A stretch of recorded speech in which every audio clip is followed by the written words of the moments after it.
Dalam geomatika teknik sipil. Seperti mungkin yang saya jelaskan tadi, pastinya kita juga membutuhkan alat-alat yang digunakan untuk pada dalam geomatika teknik sipil sendiri, yang dimana alat-alat itu juga berfungsi dalam suatu kegiatan untuk proyek teknik sipil sendiri.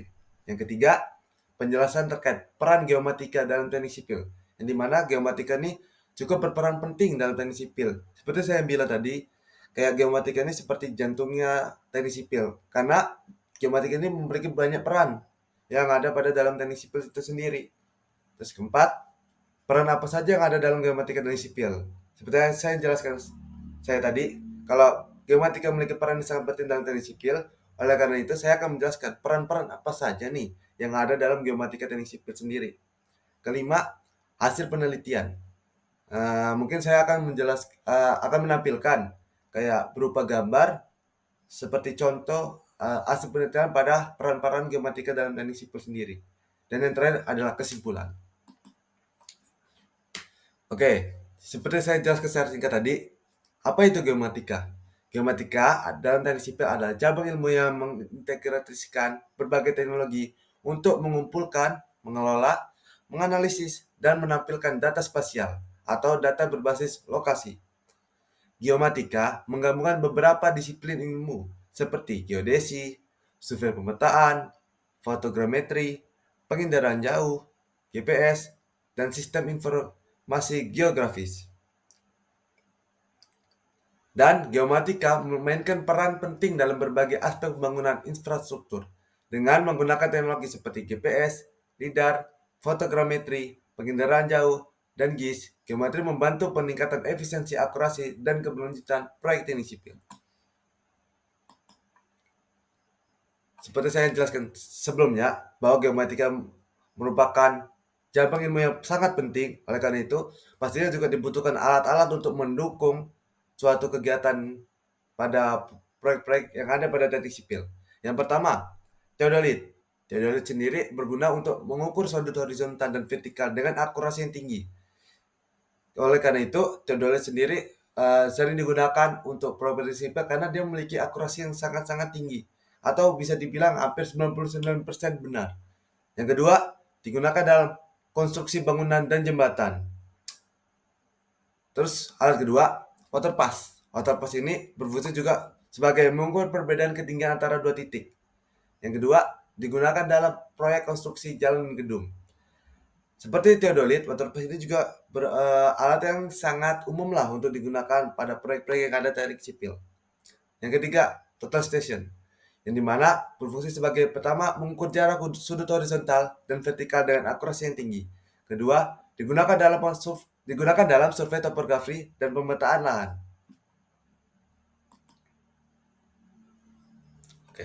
Jadi seperti yang saya jelaskan sebelumnya, kalau geomatika berperan penting, oleh karena itu geomatika juga ada perannya dalam teknik sipil, yang dimana dalam teknik sipil sendiri adalah sebagai landasan pengetahuan mengenai suatu struktur atau fondasi yang kuat dan memberikan informasi yang akurat dan efisien dalam perencanaan, desain, bangunan, serta pemeliharaan suatu bangunan. Jadi setelah saya jelaskan kayak peran-peran geomatika dan teknik sipil sendiri, saya akan jelaskan apa saja sih perannya geomatika dalam teknik sipil sendiri. Oke, peran yang ada dalam geomatika teknik sipil sendiri, yang pertama ada peran geoteknik, yang dimana saya akan jelas secara singkat. Mungkin peran geoteknik sendiri adalah peran yang utamanya berfokus pada bidang struktur tanah. Yang kedua, peran struktur. Yang jauh beda dengan geoteknik, namun strukturnya lebih utama ke struktur suatu bangunan. Yang ketiga, peran transportasi, yang dimana mungkin fokus utamanya dari peran tersebut adalah untuk membangun suatu sistem transportasi, yang dimana mungkin yang kalian tahu kayak jembatan maupun tol, jalan tol. Yang keempat, peran hidroteknik, yang dimana dalam peran tersebut geomatika berperan sangat penting untuk membangun suatu bendungan atau waduk. Oke, jadi selanjutnya geomatika dalam geoteknik.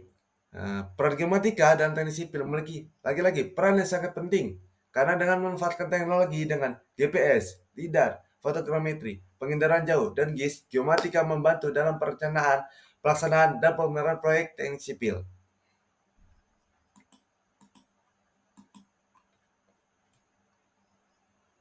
Oke, hasil penelitian seperti saya jelaskan tadi bahwa dalam peran geoteknik dibutuhkan alat-alat untuk membantu atau mensupport kegiatan untuk proyek teknik sipil sendiri. Yang dimana seperti yang saya tampilkan pada gambar sendiri bahwa terdapat ada dua gambar yang digunakan pada untuk alat mengukur proyek teknik sipil sendiri. Yang dimana ada waterpass dan theodolit.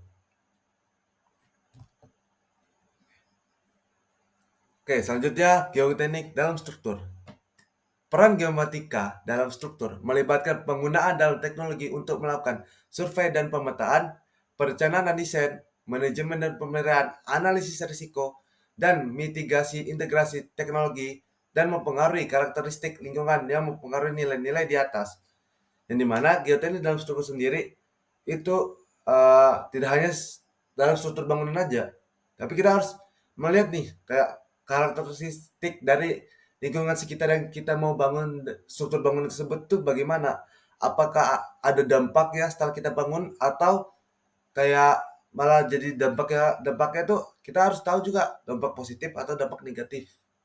Oleh karena itu, peran geomatika ini juga berperan penting untuk membangun struktur tersebut. Oke, next.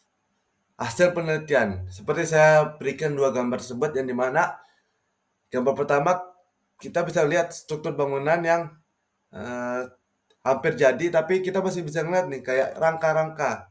Karena dalam bangunan sendiri kita juga harus tahu nih, kayak kita gak, pasti kan gak hanya langsung jadi bangunan gitu kan.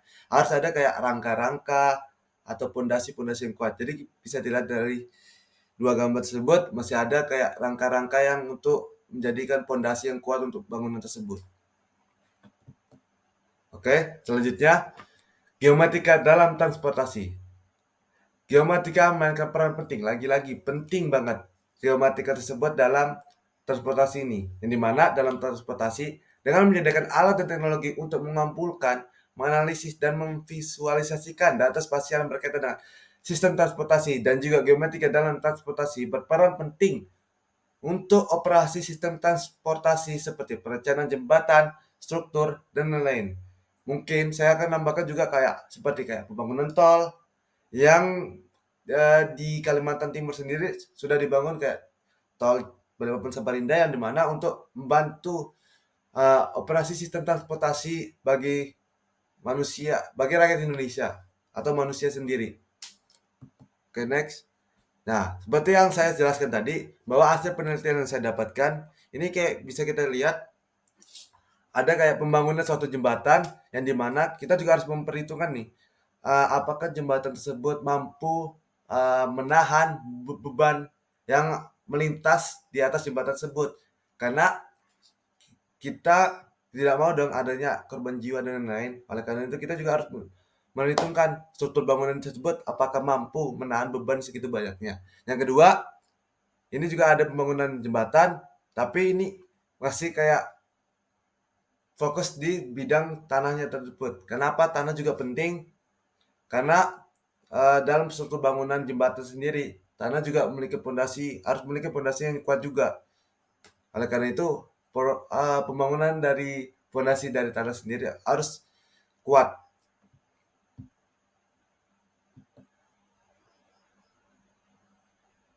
Oke, geomatika dalam hidroteknik. Di mana geomatika memainkan peran penting, lagi-lagi penting. Berkali-kali saya jelaskan dalam PPT tersebut bahwa geomatika memiliki peran penting. Kenapa? Karena dalam bidang hidroteknik adalah struktur atau infrastruktur yang dirancang untuk mengelola, mengontrol, atau memanfaatkan sumber daya air. Bangunan ini dibangun untuk berbagai tujuan seperti penyediaan air, pengendalian banjir, irigasi, pembangkit listrik, dan pengelolaan lingkungan. Oke, jadi hasil penelitian yang saya dapatkan ada 3 gambar. Yang pertama ada bendungan, yang kedua ada teluk, dan ketiga ada giant sea wall. Yang di mana 3 tersebut merupakan hasil dari peran geomatika dalam bidang hidroteknik. Yang di mana mungkin fungsinya tadi sudah saya jelaskan, dan saya juga mungkin akan menambahkan kayak giant sea wall ini, bahwa ini juga sudah merupakan proyek yang sangat lama untuk direncanakan, namun masih eh, perlu perencanaan yang lebih matang lagi untuk membangun giant sea wall tersebut. Kenapa? Karena giant sea wall ini diperuntukkan untuk daerah wilayah Jakarta untuk menampung air yang sangat banyak, makin banyak, dan untuk menjaga banjir yang ada pada dalam wilayah tersebut. Oke, kesimpulan. Dari peran geomatika dalam berbagai bidang seperti transportasi, struktur geoteknik, dan hidroteknik adalah bahwa geomatika merupakan alat yang penting dalam pemetaan, analisis, dan pengelolaan lingkungan geospasial. Dalam konteks transportasi geomatika, membantu dalam pemetaan jalan analisis lalu lintas dan perencanaan transportasi publik di bidang struktur geomatika digunakan untuk perencanaan dan pemetaan konstruksi infrastruktur dalam teknik geomatika. Memfasilitasi pemahaman terhadap geologi dan kondisi tanah untuk desain konstruksi yang aman. Terakhir, dalam hidroteknik, geomatika berperan dalam manajemen sumber daya air, analisis banjir, dan pemantauan kualitas air secara keseluruhan. Geomatika merupakan komponen penting dalam memastikan efisiensi keamanan dan keberlanjutan dalam berbagai aspek teknik sipil dan lingkungannya. Oleh karena itu, setelah saya buat kesimpulan sendiri, geomatika ini merupakan cabang ilmu dari bidang minat teknik sipil yang merupakan sangat penting. Karena kita dalam geomatika sendiri, kita bisa meraih manfaat-manfaat yang sangat banyak sesuai dengan kesimpulan yang saya jelaskan tadi. Oke, seperti saya bilang di awal tadi, kayak saya nih ngomong banyak banget nih tentang GPS, GIS, dan LIDAR. Jadi saya mungkin akan jelaskan kayak GPS itu apa, GIS apa, dan LIDAR itu apa. Yang pertama, GPS. Yang dimana singkatan dari Global Positioning System, di mana menentukan untuk koordinat geografis suatu lokasi dengan akurat yang tinggi. Yang kedua, GIS, atau biasa disingkat dengan Geographic Information System, yang dimana GIS sendiri untuk mengelola dan menganalisis data spasial untuk pemetaan dan perencanaan. Yang ketiga, LIDAR, yang dimana berfungsi sebagai fotogrametri, dan LIDAR digunakan untuk survei topografi, model elevasi digital, dan pemetaan detail lahan. Oke, sudah selesai saya presentasi kali ini. Apabila ada salah kata, mohon maafkan, karena manusia tidak ada yang sempurna. Sekian dari saya. Wassalamualaikum warahmatullahi wabarakatuh.